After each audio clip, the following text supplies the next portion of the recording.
Po, dallimet janë shumë të mëdha, për shkak që ne si shoqëri në Kosovë jemi zhvillu dhe kemi ndryshu, krahas edhe mënyrës tjetesës, tash janë trende tjera për dallim prej të kalumës. Gjithashtu edhe kultura në familje dhe në shoqëri ka qenë krejtësisht tjetër. Kemi jetu në familje të mëdha, pjesa më e madhe, tash veç për ditë më tepër është bërë modernizim që të jetojmë në familje më të vogla, do të thonë çiftet me fëmijë. Duke pas parasysh edhe zhvillimin e mënyrës jetesës dhe botkoptimeve që bëhen në shtetet perëndimore, që tash kontakti janë si shoqëri është shumë më i theksuar se në kalumën.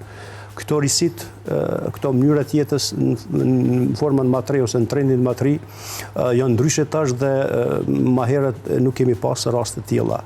Dhe pikrisht këto ndryshime të mënyrës jetesës dhe teknologjisë dhe formave tjera e kanë dinamizu jetën në shoqëri, dhe ne si shoqëri konsiderojmë që jemi të paprigatitur në kuptimin që institucionet tona dhe familjet tona kanë pamjaftueshmëri në ndihmë dhe në edukim apo në përkujdesje ndaj adoleshentëve pikërisht në atë fazën e zhvillimit ose pjekjes së tyre, gjë që po ndodhin në raste të ndryshme fatale apo shkatrime jetësh të vetë individit për shkak që ndërmerr një veprim apo një sjellje e papjekne, e pamenduar mirë, për shkak të moshës që ka, dhe ne si shoqëri masanaj merrem me pasojat. Dhe konsideroj që për dallim prej në kalumën tash institucionet tona dhe familjet tona kanë mundësi më tepër me bë. Se ndihmesën më të madhe e shoh është edukata në familje dhe piknisja që trit tanë, adoleshentët tanë të mos devijojnë në sjelljet e tyre gjatë zhvillimit të tyre në fazën e adoleshencës derisa të piqen, rolin vendimtar dhe themelor konsideroj që ka familja. Edukimi, baza është edukimi.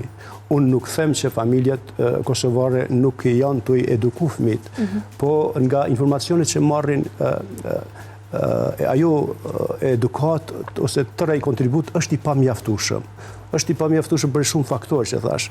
Prandaj nëse mungon gjithë kjo përkujdesje sociale përmes edukatës në familje, në ato familje kur ka pamjaftueshmëri dhe shohim që fëmijët e tyre kanë mundësi ose janë të predispozuar për me bë sjellje asociale, duhet të intervenojnë institucionet shtetënore. Rol të rëndësishëm luan edhe shkolla. Jo rastisht thuhet mësuesi është prindi i dytë. Fatbarësisht sistemi jonë arsimor e ka edhe pjesën edukative. Dhe do duhet edhe në këtë rrafsh të punohet më tepër mes prindërve dhe arsimtarëve, sidomos të ciklit ult, ku ndihmesa më e madhe në edukim është prej klasës parashkollore deri në klasën e 5.